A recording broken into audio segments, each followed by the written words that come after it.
से स्वस्थ भारत द्वारा डायबिटीज मुक्त भारत अभियान पूरे मध्य प्रदेश में चलाया जा रहा है। आइए आपके अपनों को दिलाएं डायबिटीज और ब्लड प्रेशर से मुक्ति। अधिक जानकारी के लिए संपर्क करें 9993030692 9993030957।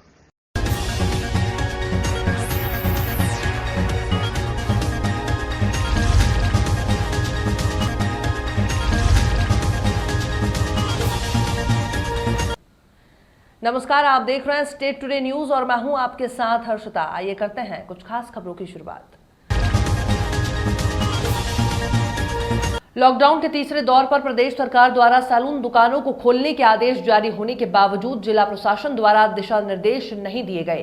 केश शिल्पी सैलून के व्यवसायी आज बहुत संकट के दौर से गुजर रहा है और एक तरफ दुकान खोलने के राज्य शासन के गृह विभाग द्वारा जारी आदेश के ऑरेंज जोन में और ग्रीन जोन में सैलून के दुकान खोलने के निर्देश हैं और रतलाम जिला ऑरेंज जोन में है। इसके बावजूद भी जिला प्रशासन द्वारा सैलून की दुकानें खोलने के संबंध में कोई दिशा निर्देश जारी नहीं हुए।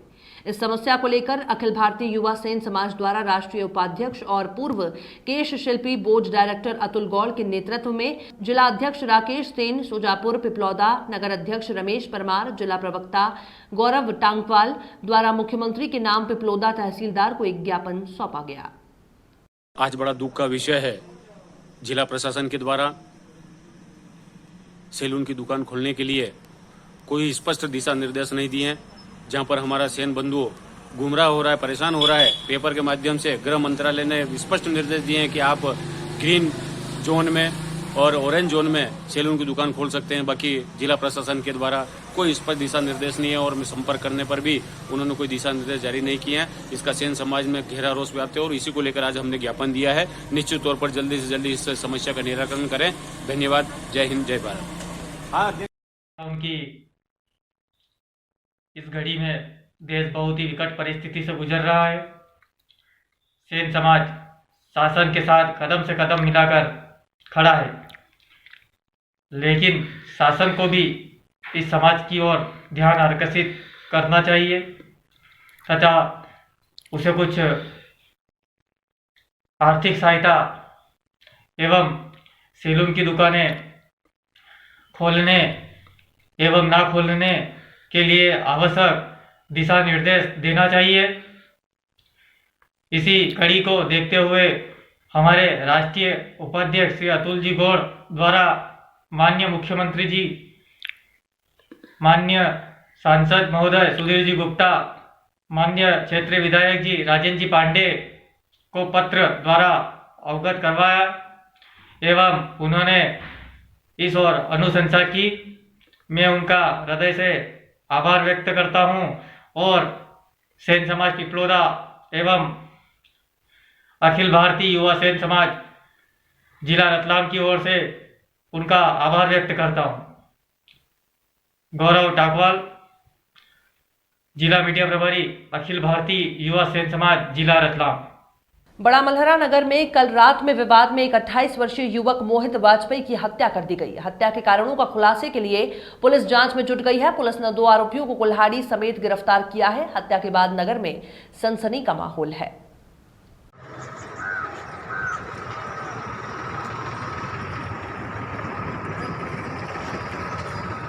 श्रीमान जी, जो 302 मर्डर हुआ है कल दिनांक 11/5 को 10/5 को करीबन 9, साढ़े 9 बजे की बात थी। ये मोहित वाजपेयी जो है, इसके खिलाफ पूर्व में भी कई प्रकरण पंजीबद्ध है और शराब पीने का आदी था। ज्यादातर आदिवासी मोहल्ला में रहता था। इसका हर दिन आदिवासी के साथ जो है कल विवाद हो गया था, घटना के थोड़ी देर पहले। इसके बाद गाली गलौज कर रहा था, जिस पर से हरि दिन जो है कुल्हाड़ी लेकर आया था और इसकी गर्दन में बाईं ओर कुल्हाड़ी से वार किए, जिससे इसकी मौके पर ही मृत्यु हो गई। जितने आरोपियों की सर गिरफ्तारी की है, इसमें एक हरि दिन है, उसको राउंड अप किया गया है, जिससे पूछताछ की जा रही है। ठीक है। तराना में जब से उपार्जन केंद्र की खरीदी की शुरुआत हुई तभी से बार बार विवाद की स्थिति निर्मित हो रही थी। विगत 2 दिनों से NBSC वेयरहाउस में तोल बंद पड़ा था। विगत दिनों गेहूं उपार्जन केंद्र सालाखेड़ी सोसाइटी अंतर्गत NBHC वेयरहाउस पर गेहूं तुलाई में अनियमितताएं की शिकायत मिलने और किसान और कर्मचारियों में विवाद होने के बाद बंद पड़ा था। वहीं किसानों को भारी परेशानी का सामना करना पड़ रहा था। वहीं किसानों की समस्या को देखते हुए तोल सोमवार को अनुविभागीय अधिकारी राजस्व गोविंद दुबे, तहसीलदार सोनम भगत ने स्वयं खड़े होकर अग्रवाल वेयरहाउस मंडी के पीछे तौल प्रारंभ करवाया। वहीं किसानों की सुविधाओं को ध्यान में रखते हुए चाय पानी की व्यवस्था करने की बात कही। सर, लगातार शिकायत के बाद आज आपके द्वारा यहाँ पे अग्रवाल वेयरहाउस चालू किया गया, क्या है पूरा मामला सर इसका?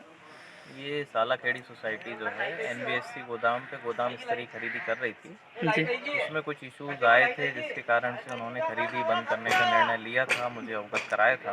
किसानों को असुविधा ना हो इसलिए हमने त्वरित रूप से एक अल्टरनेट व्यवस्था के तहत ये अग्रवाल वेयरहाउस में पूरी व्यवस्था आज जमाई है और आज से ही यहाँ पे जो है किसानों की खरीदी हमने शुरू करा दी। सर, किसानों को कुछ आरोप था कि उनका जो माल पे 1 किलो प्रति काटा जा रहा था, तो यहाँ पे क्या उसका बाकायदा पालन होगा? यहाँ पे बिल्कुल शासन के नियमों को ध्यान में रखते ही खरीदी की जाएगी और जो शिकायत पुराने वेयरहाउस से मिली थी उसकी जांच कराई गई है। जिला स्तर की टीम भी आ रही है, उसमें जांच की जाएगी। यदि कोई दोषी पाया जाता है तो उस पर नियमानुसार कार्रवाई भी होगी। ठीक है। यहाँ पे आज ये मामला यूँ है कि यहाँ पे NBSC वाले 50 किलो 500 ग्राम ऊपर लेने का 500। अच्छा, हाँ, तो ये ज़्यादा लिया था, 1 किलो ऊपर 500 400 और ऊपर ले, मतलब 1 किलो ऊपर ले रहे थे। हाँ, इस कारण से झगड़ा हो गया था किसानों के इनके बीच में जी, इस कारण से बंद हुआ। कब से बंद पड़ा है? ये शनिवार के दिन से। तो आप आज यहाँ पे आज जब बंद पड़ा था आपको परेशान हो रहा है यहाँ पे? यार मैसेज आ गया किसानों को तो खड़े बेचारे। कब से परेशान हो रहा आप? कब से परेशान हो रहा हो? ये 3 दिन से।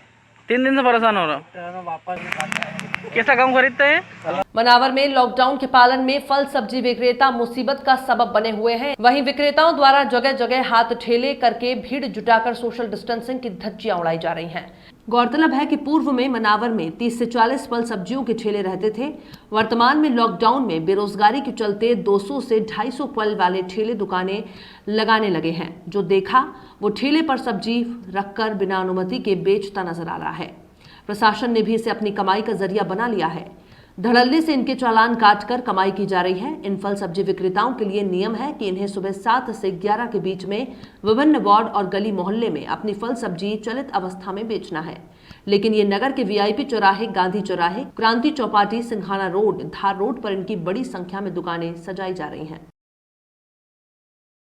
मनासा में 11 मई 2020 नगर परिषद अधिकारी नेताजी जैन के निर्देश अनुसार मनासा द्वारा नगर में बाहर से आने वाले वाहनों के लिए नगर में प्रवेश करने से पहले सैनिटाइज होकर नगर में प्रवेश करें और इसके लिए आज नगर परिषद के कर्मचारियों द्वारा डेमो के रूप में कोर्ट के पास विकास खंड के सामने सैनिटाइज फव्वारा लगाया गया, जिसका वीडियो आपके सामने है। इस तरह नगर के main road, Rampura road, Mandsaur road और नीमच रोड से नगर में प्रवेश करने वाले वाहनों को सैनिटाइज करने के लिए नगर के मुख्य स्वागत द्वार के पास फव्वारा लगाया जाएगा, ताकि नगर में प्रवेश करने वाले वाहन सैनिटाइज होकर नगर में प्रवेश कर सकेंगे।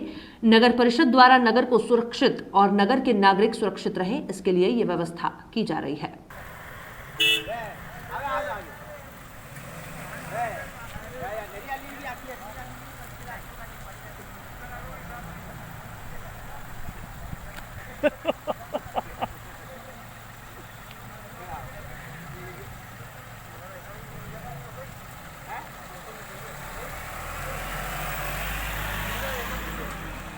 शहडोल जिले के ब्योहारी और गोहपारू विकासखंड अंतर्गत रहने वाले 3 प्रवासी मजदूरों को बीते सप्ताह कोरोना पॉजिटिव पाए जाने के बाद मेडिकल कॉलेज में इन्हें भर्ती किया गया। मेडिकल कॉलेज के चिकित्सकों द्वारा प्रवासी मजदूरों की लगातार सेवा करने के बाद उनके सैंपल दोबारा और तीसरी बार कोरोना जांच के लिए भेजे गए थे।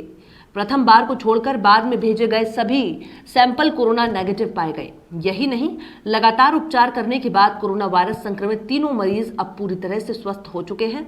उन्हें किसी भी तरह का संक्रमण या कोई भी बीमारी न होने के कारण सोमवार को मेडिकल कॉलेज से तीनों कोरोना मरीजों को छुट्टी दे दी गई। चिकित्सक और उनके साथ सहयोग कर रहे स्टाफ ने अपनी जान की परवाह किए बिना कोरोना काल में एक बार फिर चिकित्सकों को दी गई धरती के भगवान की संज्ञा को साबित कर दिखाया। ये वो काल था जब पूरा शहडोल ही नहीं बल्कि प्रदेश, देश और विश्व लॉकडाउन की मार झेल रहा है। घर से निकलने के दौरान लोगों पर प्रशासन उन्हें बचाने के लिए कार्यवाही का भय दिखा रहा है। सिर्फ चिकित्सक और पुलिस विभाग के अधिकारी और कर्मचारी ही इस संक्रमण के समय के सामने बचाव की दीवार बनकर खड़े रहे। सोमवार को जब तीनों मरीजों को पूरी तरह से स्वस्थ होने के बाद मेडिकल कॉलेज से विदाई दी गई, ये माहौल अपने आप में गरिमापूर्ण था।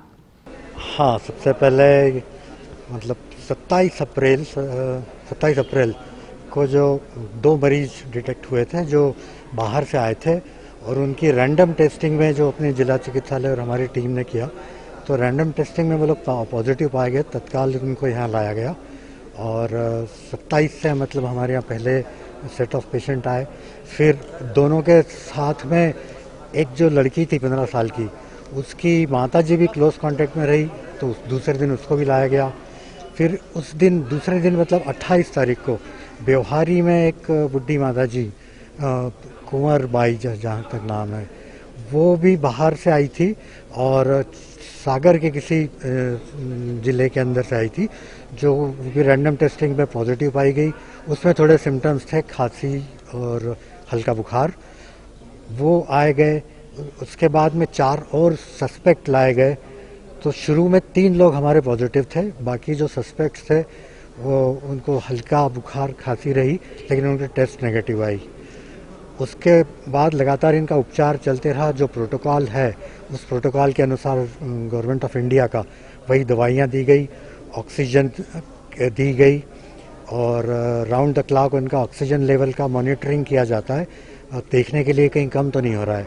तो ईश्वर की कृपा से ऑक्सीजन लेवल नॉर्मल चलते रहा और मरीजों की रिकवरी हो गई और उसके बाद में फॉर्मेलिटी के अनुसार उनके जो दूसरा और तीसरा सैंपल जो नेगेटिव पाए गए उसके बाद इनकी छुट्टी कर दी गई। अब लेटेस्ट गाइडलाइन अलग आ गई है। पहले था कि 14वें दिन सैंपल लेके टेस्ट करना है। अब अगर आने के बाद बुखार और सिम्टम खत्म हो जाते हैं तो 10वें दिन भी छुट्टी दे दी जाएगी। तो इससे मतलब मरीज को कम दिन रुकना पड़ेगा अस्पताल में। खबरों में फिलहाल इतना ही। और भी खबरों के अपडेट्स के लिए आप देखते रहिए स्टेट टुडे न्यूज। ऐसे स्वस्थ भारत द्वारा डायबिटीज मुक्त भारत अभियान पूरे मध्य प्रदेश में चलाया जा रहा है। आइए आपके अपनों को दिलाएं डायबिटीज और ब्लड प्रेशर से मुक्ति। अधिक जानकारी के लिए संपर्क करें 9993030692 9993030957।